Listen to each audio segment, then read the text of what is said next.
এখন হচ্ছে গণতন্ত্রের প্রাণ ভোমরা। আপনি নির্বাচন চান কিন্তু স্থানীয় সরকার নির্বাচন চান না, এটা তো হতে পারে না।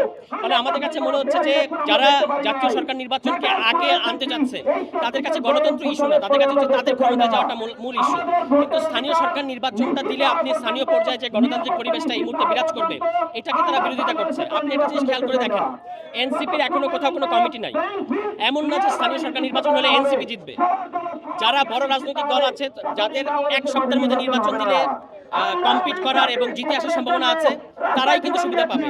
কিন্তু যেহেতু তাদের দলের মধ্যে লুটপাট চাঁদাবাজিতে ভরে গেছে, যেহেতু এখন স্থানীয় সরকার নির্বাচন দিলে তাদের অন্তর্কন্দলটা প্রকাশ্য হবে, এবং যেহেতু কোথাও কোথাও তাদের আসলে হেরে যাওয়ার সম্ভাবনা আছে, এই কারণে তারা জাতীয় সরকার নির্বাচন আগে স্থানীয় সরকার নির্বাচনটা বিরোধিতা করছে। তারাই কিন্তু আওয়ামী লীগ আমলে বারবার বলেছেন যে স্থানীয় সরকার নির্বাচন হতে হবে নির্দলীয় সরকারের অধীনে। তাহলে আপনি এখন করছেন না কেন?